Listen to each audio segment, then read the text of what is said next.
আপনার কাছে আসি, আপনি আগের বার যে ডিটেলস আলোচনা করেছেন, অবজেকশন গুলো আমি শুনতে পেরেছি, সেগুলো কতখানি অ্যাকসেপ্টেড হয়েছে, কতখানি আপনার মনে হচ্ছে যে এটা জেপিসি করে বা এত আলোচনা করে কোনো উন্নতি কি হয়েছে? না, আমার যা মনে হয়, জেপিসি তো আমরা দেখলাম, জেপিসি ওয়াজ আ ফার্স্ট। ইনফ্যাক্ট তারিক কাসিমউদ্দিন, আমি দুজনই আমরা জেপিসি তে গেছিলাম, রিপ্রেজেন্টেশন একসঙ্গে গ্রুপে গেছিলাম। 1 মিনিটও বলার সুযোগ দেওয়া হয়নি। তো ওটা মুখ দেখানোর জন্য, পাবলিককে দেখানোর জন্য অল ওভার ইন্ডিয়া এরা জেপিসি মেম্বাররা গিয়েছে, কিন্তু সত্যিকারে কোনো রেকমেন্ডেশন আপনার এক্সপেরিয়েন্সটা একটু শুনি, কি হলো জেপিসি কি গেলে একটু শুনি। জেপিসি তে আমরা যখন গেলাম, মানে বলার সুযোগ, নাকি দিল্লিতে? কলকাতাতে আইটিসি তে তারা এসেছিলেন। তো ওখানে ধরুন একসঙ্গে 8টা 10টা গ্রুপকে ডেকে নেওয়া হলো, আর একটা গ্রুপকে আপনার 30 সেকেন্ডও টাইম দিননি। মানে আমরা খুব মুশকিল করে হয়তো 30-40 সেকেন্ড তারিক কাসিমউদ্দিন সাহেব বলেছেন আমার গ্রুপ থেকে, আর আমি মানে 30 সেকেন্ড 40 সেকেন্ড বলেছি বা 1 মিনিট বলেছি। আমরা দুজন 1 মিনিট 1 মিনিট 2 মিনিট করে নিয়েছি, এরকম সময় দেওয়া হচ্ছে। তাতে হয় না। আমরা একটা প্রায় 40-30 পাতা 40 পাতা ডকুমেন্টস আমরা দিয়েছি, প্রত্যেক সেকশন ওয়াইজ কমেন্ট দিয়েছি। তাহলে জেপিসি কে যে শোনা উচিত ভিউজ গুলো, জেপিসি সত্যিকারের শুনেনি। আমার মনে হয় ওরা ওয়েল ইন্টেন্ডেড যে আমরা শুনবো না, আমাদের যা ইচ্ছাতে আছে সেটা করব, সেটাই দেখা গেল। কেন জেপিসি যেগুলো অ্যাকসেপ্ট করেছে, শুধু কয়েকটা কথা তারা অ্যাকসেপ্ট করেছে, তাদের বিজেপির যারা সঙ্গী দল তাদের মেম্বারদের কথাগুলো অ্যাকসেপ্ট করেছে, এর ছাড়া কোনো রেকমেন্ডেশন অ্যাকসেপ্ট করেনি। আমি বিল নিয়ে বলি, যে বিলটা এখন যে ফেসের মধ্যে এসছে, মেজর চেঞ্জেস কিছু নয় আগের বিল থেকে এখন বিলের মধ্যে, কিন্তু কয়েকটা জায়গা মারাত্মক লিগ্যাল ডিফিসিয়েন্সি আছে, যেটা এগুলো হচ্ছে যে কোনো লেম্যান, মানে ইভেন বেসিক লেম্যান বুঝতে পারে যে এরকম লিগ্যাল প্রিন্সিপাল আনা যেতে পারে না। যেমনি বলি, প্রথম বিলের মধ্যে পোর্টালের কথা আপনি বলছিলেন, একটা ওয়ান পারসন গেট দি প্রপার্টি রাইট পোর্টাল থেকে নয়। প্রপার্টি রাইটটা হচ্ছে আমি প্রপার্টি ইনহেরিট করেছি, আমি প্রপার্টি দান করছি, by virtue of my declaration, by virtue of my dedications, যে দান করে দিলাম, ওয়াকফ বানিয়ে দিলাম, the property dedicated for that purpose. এই বিলটা বলছে যে যেগুলো প্রপার্টি ডেডিকেশন করা হয়ে গেছে সেগুলো 6 মাসের মধ্যে আপলোড করতে হবে পোর্টালে। ট্রাইব্যুনাল 6 মাস আরো টাইম দিতে পারে। একটা জায়গাতে বলা আছে যদি কোনো প্রপার্টি আপলোড না হয় তাহলে কোনো রাইট হবে না। এটা ননসেন্স। মানে right can not be created by procedure portal. Right create হচ্ছে বাই ভার্চু অফ ডেডিকেশন। আমার সম্পত্তি আমি ডেডিকেট করেছি, ওটা পোর্টালে আপলোড হলো কি হলো না, ইট can B 100 mistakes. Say portal can not create right, right create গেছে বাই ডিফল্ট। তো এটা মানে ব্ল্যান্টেড মিস্টেক লয়ের। আরো বলছি আপনার লয়ের মিস্টেকের কথা। আপনার বলেছে এখানে যে প্রপার্টি আমি যখন ডেডিকেট করব, আমাকে we should not deprive the heirs. Heirs মানে ফিউচার ইয়ার্স। দেখুন, আমার সম্পত্তি আমি সারা জীবনে সম্পত্তি বানিয়েছি। If I am a practising Muslim বা নন প্র্যাকটিসিং মুসলিম, আমি মুসলিম, আমি মনে করছি আমার প্রপার্টিটা এক্স পারপাসে ইউজ হবে আমার ফিউচারে, এটা আমার right to property. Can a bill say যে না, আমার একটা মেয়ে আছে বা আমার ওয়াইফ আছে, তার শেয়ারটাকে বাদ দিয়ে আমি ডেডিকেট করব? এটা কি আপনি বলতে পারেন? কেউ হিন্দুকে বারণ করতে পারেন প্রপার্টিতে গিফট করবে না, সে বিল করবে না, সে মন্দিরকে দেবে না, সে কোনো চ্যারিটেবল অর্গানাইজেশনকে দেবে না? এটা কিন্তু চিরকাল এটা রাইট টু প্রপার্টির উপরে আঘাত। আজকে হয়তো আপনি ইস্যু হচ্ছে, কালকে এই আঘাতটা একটা হিন্দু মানে মুসলিম শুধু ইস্যু নয়, কালকে সেম প্রিন্সিপাল আসবে অন্য জাতির উপরে। কেন? গভর্নমেন্টের টার্গেট হচ্ছে প্রপার্টি। তা প্রপার্টি আজকে যত ওয়াকফের প্রপার্টি আছে তার থেকে অনেক বেশি গুণ প্রপার্টি কিন্তু হিন্দু ট্রাস্টের আছে, দেবস্থান প্রপার্টি আছে, মন্দিরের প্রপার্টি আছে। অনেকগুলো মন্দিরের ইনকাম ছোট ছোট দেশের ইনকামের সমান। তা গভর্নমেন্টের টার্গেটের মধ্যে এই প্রপার্টিটা আজকে আঘাত যখন ওয়াকফের উপর আসছে, it can help in polarisation, কিন্তু কালকে সেম আঘাত will come to other property. So প্রপার্টির ইস্যু ওয়াকফ বাই ইউজার্স এখানে বলেছে এক জায়গা, নতুন লয়ের মধ্যে প্রভিজো অ্যাড করলো যে ওয়াকফ বাই ইউজার্স আগে হয়ে গেছে, সেগুলো মানা যাবে, কিন্তু যদি গভর্নমেন্ট সঙ্গে ডিসপিউট থাকে তাহলে ওয়াকফ বাই ইউজার্স মানা যাবে না। এখন ওয়াকফ বাই যদি ইউজার্স হয়, গভর্নমেন্ট সঙ্গে ডিসপিউট থাকে, it will be decided by appropriate forum.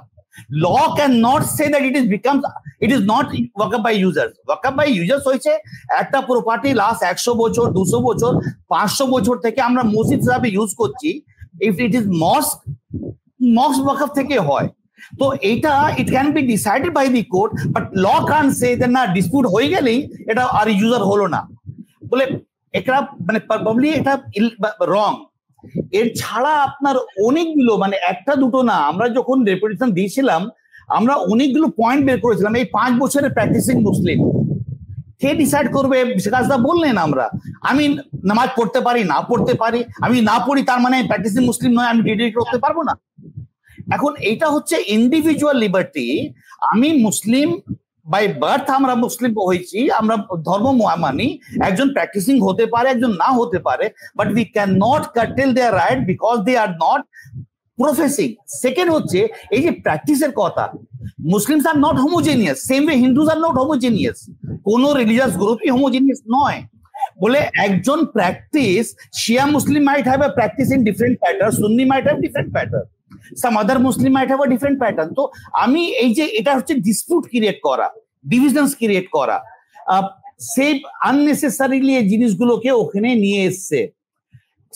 যেটা আর্টিকেল সেকশন 3 মধ্যে ডিএম এর পাওয়ার অ্যাজ ইট ইজ রিটেন করা হয়েছে।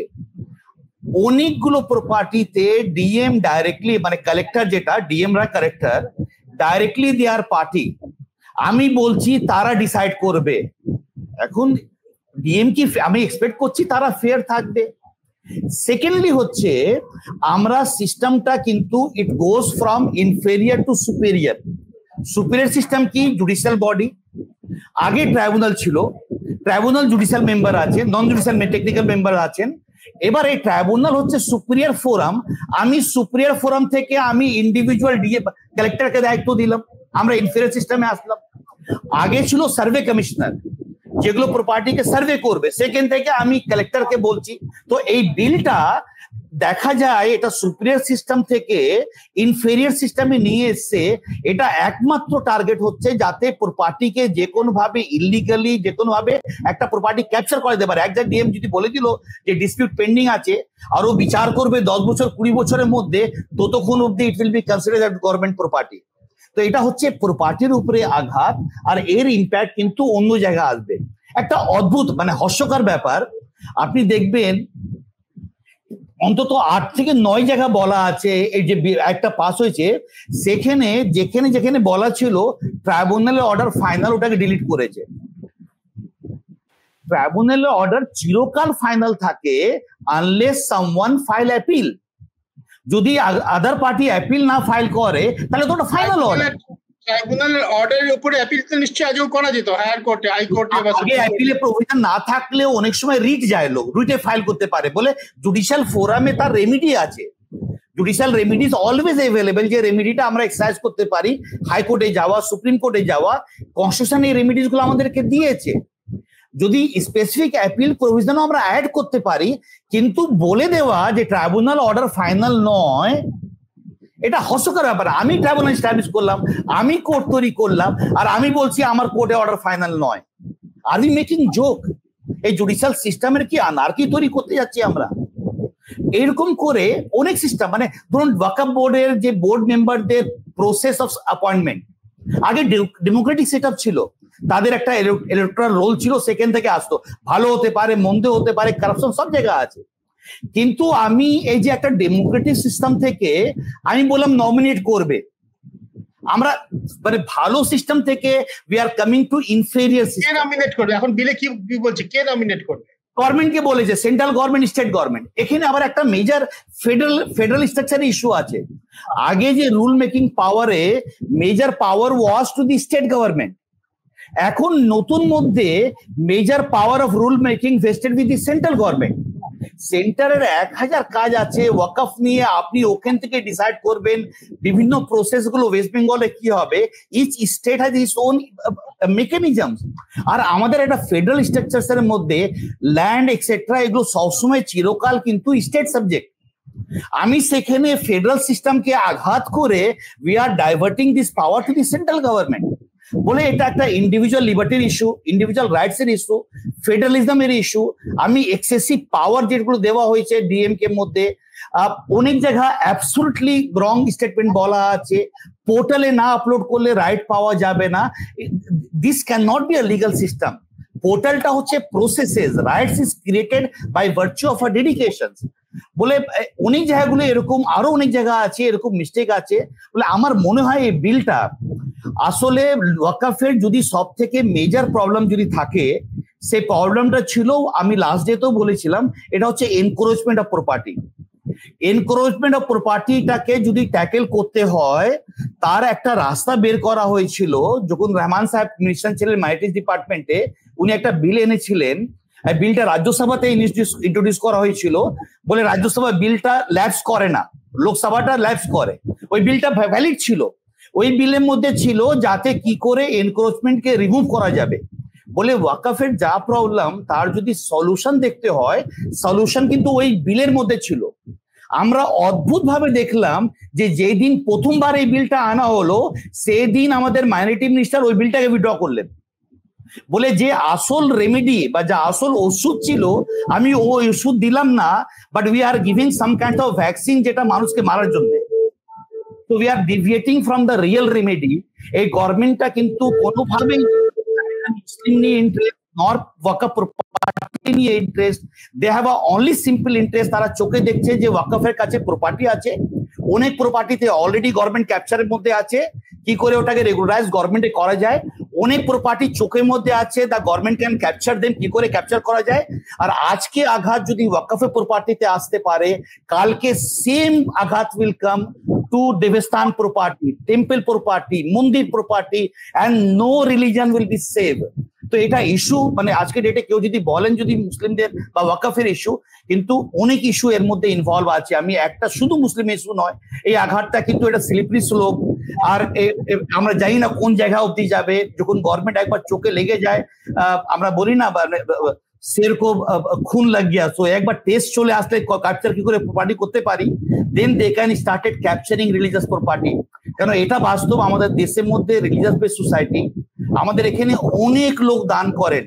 লোকজন হয়তো স্কুলে দান করবেন না, কলেজে দান করবেন না, কিন্তু মন্দিরে করবেন, মসজিদে করবেন। তারা স্বর্গ রাস্তা দেখেন মন্দির মসজিদের মধ্যে।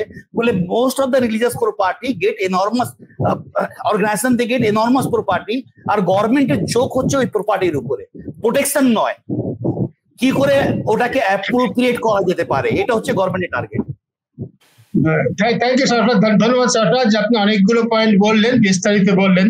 সরফরাজ যেটা বললেন সেটার থেকে যেটা দাঁড়ায় যে ওনার পয়েন্ট গুলো ধরে ধরে যেটা দাঁড়ায় যে এই আইনটা অনেক ক্ষেত্রেই দেশের সংবিধানে যে সমানাধিকারের কথা বলে, নাগরিক অধিকারের কথা বলে, তার পরিপন্থী।